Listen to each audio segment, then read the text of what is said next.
bah ça va et vous? Ça va, merci. Alors, je vous en prie, installez-vous. On va remplir une fiche de renseignement. Et ensuite, on rentre dans le vif du sujet. D'accord? Je vais prendre votre nom. Alors, c'est Ben Amrouk. D'accord. Je vais prendre votre prénom. Je m'appelle Denia. Ok, Denia. Je vais prendre votre adresse, s'il vous plaît. Alors, 18 rue des Coquelicots, à Meudon. À Meudon. Depuis quand vous êtes à cette adresse, Denia? Eh bien, depuis peu. J'ai déménagé il y a 3 mois. Ah, vous étiez où auparavant? J'étais chez mes parents. Donc voilà, je viens de partir 3 mois et commencer réellement à l'investir il y a 1 mois. C'est un nouveau tremplin pour vous, tous ces travaux? Complètement. Alors, en tout cas, je vous envoie toutes les ondes positives pour ce nouveau tremplin. Qu'est-ce que vous faites dans la vie, Denia? Je suis infirmière coordinatrice dans un EHPAD. D'accord, ça va, ça se passe bien? Ça va, ce que je dis, ça se passe bien. C'est beaucoup de boulot, beaucoup d'investissement, de challenge. D'accord. L'année a été dure. J'imagine. Ouais. Vous nous en parlez rapidement? Ben oui, ça a été... En fait, ça a été brutal. Ça nous est tombé un petit peu dessus du jour au lendemain. On savait pas trop dans quoi on était, dans quoi on baignait et il fallait y aller. Après, là où je travaille, j'ai eu beaucoup de chance parce qu'on a été tous très solidaires, donc ça nous a permis de tenir. Le soutien, malgré la peur, malgré tout ça. Et voilà, on est fiers d'avoir fait ce qu'on a fait, d'y avoir été, de ne pas y avoir peur, de ne pas avoir eu peur. Donc non, c'est une expérience difficile mais enrichissante. En tout cas, bravo et merci à vous. Merci. Je vais prendre votre date de naissance ainsi que votre âge. Je suis née le 8 mai 92 et j'ai 28 ans. D'accord. Vous êtes de quelle origine, Denia? Je suis d'origine marocaine. D'accord. Est-ce que vous avez des enfants? Non.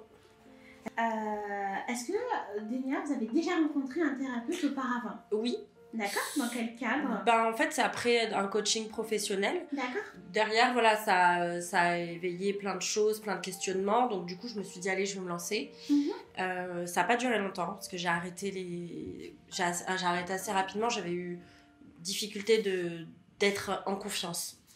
J'avais eu du mal. Avec ce thérapeute? Ouais. D'accord. C'était peut-être pas de sa faute, hein, mais moi, j'ai pas réussi à me mettre à l'aise. D'accord.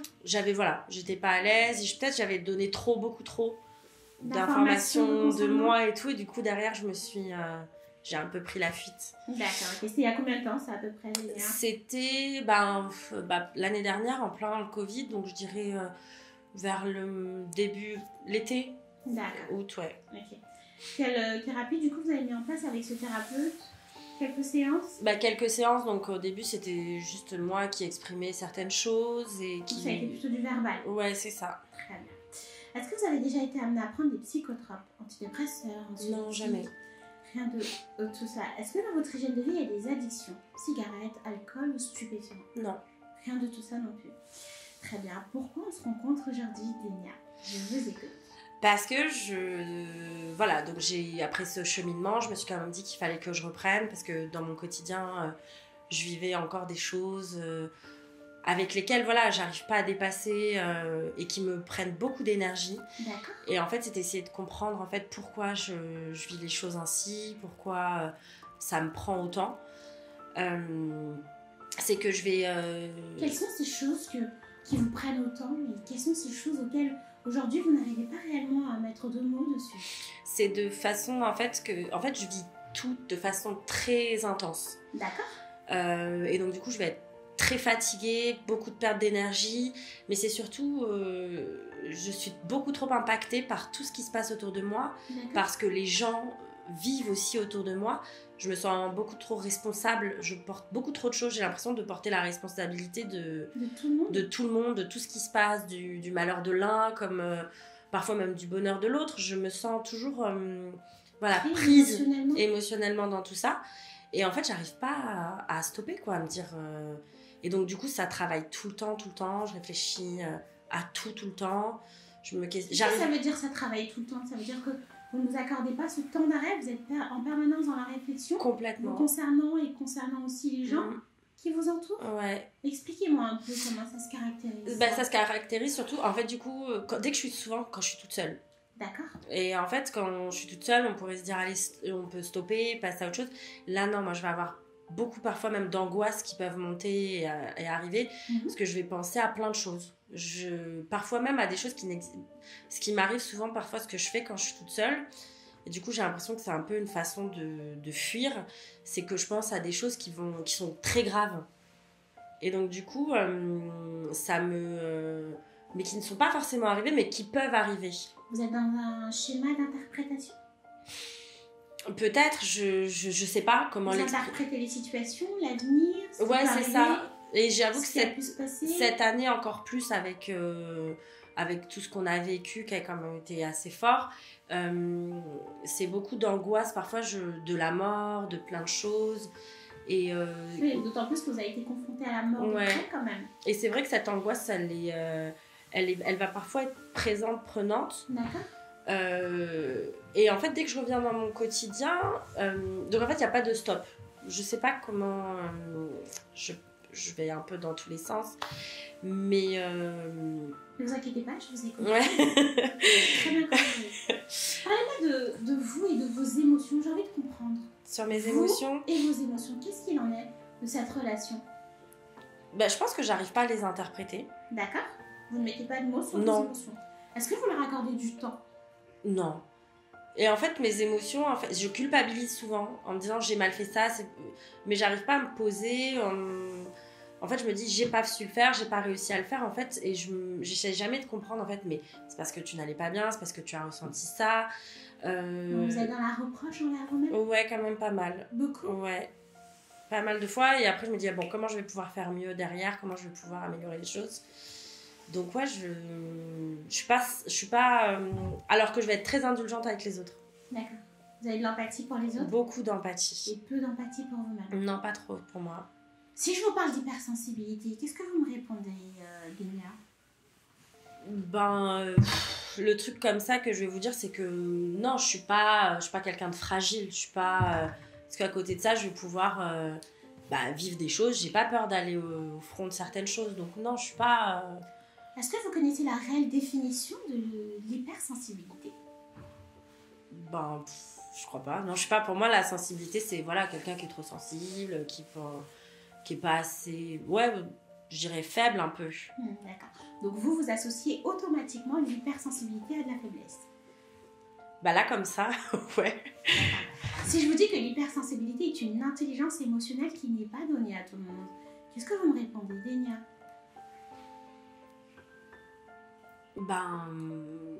Ça me surprend, ouais, parce que j'avais pas forcément vu ça comme ça. Si je vous dis que l'hypersensibilité se caractérise par 2 points essentiels et qui conduisent l'individu à répéter différents comportements qui peuvent rejoindre ce que vous venez de me verbaliser tout de suite. Je vais vous citer les 2 caractéristiques. Ressentir ses émotions en soi-même de manière décuplée et être capable d'interpréter l'émotion de l'interlocuteur. C'est-à-dire, il est assis là, l'interlocuteur, il ressent une émotion, il ne la verbalise pas, il dit rien. Mais vous, Dénia, vous allez être capable de ressentir cette émotion. Ouais. Ça vous parle, ça ? Ça me parle beaucoup. Dénia, j'ai envie de comprendre. Comment vous subissez, ou à quel point vous subissez aujourd'hui cette hypersensibilité non perçue ? C'est que, en fait, je vais beaucoup dépendre de ce que la personne en face de moi, de comment la personne en face de moi, elle est. C'est-à-dire que je vais ressentir si elle est dans un bon mood ou si elle est pas à l'aise, si elle est malheureuse, je vais pas réussir à forcément dire qu'est-ce qu'elle a, mais je vais ressentir qu'il y a quelque chose. Et en fait, mon souci, c'est que du coup, ça va beaucoup, et c'est un peu ce contre quoi je me bats, c'est que ça va beaucoup interférer en fait sur moi, ma façon d'être. Et donc, j'arrive pas à juste venir, faire, être ce que je suis et repartir. C'est vraiment que je vais toujours être attentif à qu'est-ce qu'il ressent, comment il est, est-ce que si je fais ça, ça va il va ressentir ça, est-ce que ça va quel impact ça va avoir sur lui. Et donc du coup, je dis pas que j'arrive pas à être naturelle, parce qu'en soi je suis quand même assez spontanée et naturelle, mais j'ai l'impression que c'est devenu rapide en fait, c'est devenu un peu une machine. Et donc c'est là où je vous dis que ça me fatigue et que ça me prend. Parce que ça vous bouffe en termes d'énergie. Tout le temps. Et je comprends pas, je suis tout le temps fatiguée. Donc j'ai fait des prises de sang, j'ai fait plein de trucs, tout va bien. Tout va bien. Je dors bien. Il n'y a pas de carence. Non, j'ai pas de carence. Mais vous videz vos batteries. Je suis fatiguée. Recentrez sur tous ces points. C'est ça. Et en fait, c'est ce que j'arrive pas. Et en fait, parfois, même sur des projets, sur des choses plus concrètes, sur des choses où il faut une certaine... mon père a tendance à me dire, c'est que voilà, je vais pouvoir changer de direction parce que j'ai envie de faire plein de choses, mais je peux l'arriver le matin et être dans une superbe énergie, un petit truc, ça va me casser, ça va me démoraliser, ça va me mettre à mal, je vais vivre alors qu'en soi c'est quelque chose qui est insignifiant. Moi je sais pas, ça va me prendre. Alors souvent je me dis c'est parce que j'ai de l'ego, parce que j'assis. Et en fait voilà, je sais pas, je le vis comme ça. Et en fait c'est fatigant. Est-ce que cette hypersensibilité a clairement des freins dans votre vie de couple ou dans vos relations interpersonnelles? Je pense que oui, déjà parce que j'arrive pas à me mettre en couple. D'accord. Et je pense que parce que en fait c'est souvent ce que je dis j'ai trop de trucs à gérer déjà avec moi-même pour aller gérer quelqu'un d'autre. Et c'est vraiment souvent ce discours que je tiens à mes copines. Et en fait je pense que c'est peut-être à cause de ça. En fait je me dis ça va être trop une charge importante. Je le vois pas comme quelque chose où ça va être sympa, ça va être fun et non, ça va être encore de l'investissement parce que du coup je vais me soucier et surtout si on est en couple avec quelqu'un c'est qu'on partage, c'est qu'on a envie d'aller ensemble vers quelque chose. Et parfois j'aime être seule aussi. J'aime ce moment où je me retrouve toute seule. Vous aimez la solitude. Ouais. Les beautés simples. Ouais. J'aime être seule. Vous aimez être seule. Et dans cette solitude, du coup, vous êtes dans des projections et des interprétations. C'est ça aussi. Ouais. Mais au moins, mais peut-être que c'est des projections de mes propres craintes. Donc peut-être qu'à ce moment-là... Propre peur. Et donc peut-être qu'en fait, à ce moment-là, je pense enfin peut-être un peu à moi. Et pas de façon positive, du coup, parce que parfois, ça me fait... c'est pas tout le temps, mais... Parfois, ça va me prendre, mais en fait, c'est pour moi. C'est très intéressant ce que vous dites. Est-ce que vous savez que l'hypersensibilité peut être conduite sur les différents sens de l'être humain? Est-ce que ça vous parle, ça? Que l'hypersensibilité pouvait être conduite, non, je ne savais pas, parce que du coup, j'avoue que je ne connaissais pas forcément l'hypersensibilité avant de vous rencontrer. Mais ce que moi je vis, c'est que je pense qu'en fait j'ai mal tout le temps dans mon corps. J'ai mal quand on appuie au niveau de mes épaules, de ma nuque, même de mes cuisses, et je vais avoir mal. Et en fait, je pense que c'est... Est-ce que c'est ça? En fait, je suis allée voir des médecins par rapport à ça. Ils savent pas. Ils savent pas, il n'y a pas de diagnostic qui a été posé. Mais j'ai mal. Et souvent, on me dit, oh, t'en rajoutes, t'en fais des caisses. Parce que même quand je suis contente, je l'exprime. Vraiment, je l'exprime. Et les gens pensent que c'est faux. Et je leur dis, non, je suis vraiment contente. Mais quand on m'appuie, on me dit, oh là là, t'en rajoutes, t'es douillette et tout. Non, j'ai vraiment mal. C'est de l'hypersensibilité. Comme je vous explique, elle peut être conduite sur les différents sens de l'être humain. C'est intéressant ce que vous êtes en train de dire, Dénia. Est-ce que vous avez fait le lien entre vos émotions que vous ne gérez pas et les réactions psychosomatiques? Peut-être que vous ne savez pas ce que c'est qu'une réaction psychosomatique. Non, je pense que c'est l'énergie qui est transférée dans le physique. L'aspect psyché, parce qu'en fait, il existe clairement un lien étroit entre la santé mentale et la santé physique. Et comme vous ne gérez pas vos émotions et que vous ne leur accordez pas de temps, et peut-être que votre corps réagit en étant très, très sensible au toucher. Ouais, en fait, il récupère ce que je ressens et toute cette énergie négative, toutes ces émotions qui ne sont pas extériorisées. Peut-être que votre corps parle à ça, à la place de votre psyché, clairement. Est-ce que ça vous parle, ça? Là, quand vous me le dites, j'ai un peu le... Parce que, en fait, personne ne m'a jamais donné d'explication. Donc, je me dis, oui, ça peut être que ça, en fait. Ça peut être lié à ça. Ouais. Est-ce que vous avez l'impression qu'il y a des moments clés qui font que cette hypersensibilité est encore plus stimulée ou bien ces douleurs sont encore plus stimulées? Ça va être dans des situations de stress. D'accord. Ça va être tous les mois, pendant ma période menstruelle. Expliquez-moi ça.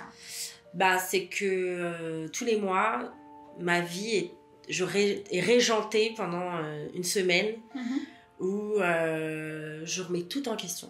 Je remets en question ma vie. Je vais avoir un jour de profonde déprime, mais profonde, vraiment, où à ce moment-là, je ne vois rien de positif dans ma vie. Alors que la veille ou l'avant-veille, ça allait très bien. Mais c'est vraiment lié et j'ai mis du temps en fait à le comprendre parce que ce cycle. Ouais, avant je comprenais pas, je disais mais et en fait à force j'ai fait des liens, j'ai commencé à noter ce que je ressentais et tout. J'ai pas forcément ces douleurs qui sont décrites, bon j'ai les douleurs un peu au bas du dos mais Je vais avoir aussi des tensions mammaires, mais c'est vrai que sur mes douleurs que j'ai déjà en temps normal, c'est-à-dire au niveau de mon corps, là c'est encore plus. Et dès lors que j'ai cette décharge hormonale, c'est-à-dire une fois que mes règles arrivent, là le lendemain, c'est... Tout va mieux. Comme si tout était relâché. Ouais, everything is good. Mes cheveux sont beaux, ma vie est belle. Et souvent, je faisais ce parallèle. Je me disais, c'est peut-être parce qu'il y a la bipolarité et tout, mais non, parce que je me disais non, c'est pas ça, parce que dans le sens où c'est vraiment lié à ce moment. Parce que la bipolarité se caractérise clairement par le fait d'avoir des émotions inconstantes, donc des émotions fluctuantes. D'un moment dans la même journée. Ouais. Et il va avoir des phases dépressives et des phases maniaques. Ouais. Voilà. Donc là, on n'est pas dans les caractéristiques d'une bipolarité, mais on est plutôt dans les caractéristiques d'une hypersensibilité prononcée, non perçue et mal vécue. Et comment faire en fait pour... Est-ce que je peux que le subir ou Est-ce que la première étape ne serait pas déjà de comprendre que vous êtes hypersensible, mais aussi de l'accepter? Ouais, Dans ce mécanisme, ça vous amène à pouvoir prendre de la distance, à relativiser et lâcher prise sur certains points. Ouais, pas se culpabiliser ou se dire que je suis pas normale. Oui, voilà, c'est ça, être bienveillante avec soi-même en fait. On peut même aller plus loin, parce qu'il y a un truc pertinent que vous avez verbalisé tout à l'heure. Je n'accorde pas de temps à mes émotions et je ne les exprime pas forcément. Et ça, c'est vraiment un truc pour encore plus vous rendre hypersensible. Parce que c'est comme si vous enfuyez les émotions, vous enfuyez, et tout remonte à la surface quand vous ne l'attendez pas. Et en plus, vous l'avez vu vous-même, vous l'avez compris par vous-même, votre corps réagit à votre place. Est-ce qu'il n'est pas temps pour vous d'accepter peut-être votre hypersensibilité en comprenant, en lisant peut-être des ouvrages sur ce sujet, en essayant réellement de comprendre quels sont les différents comportements, mécanismes ou schémas, ou je sais pas, ce que vous voulez, liés à l'hypersensibilité. Ouais, pour l'apprivoiser.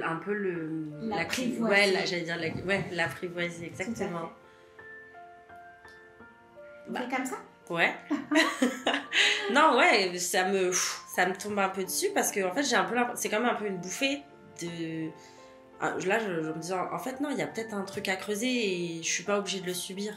Vous n'êtes pas obligé de subir votre hypersensibilité.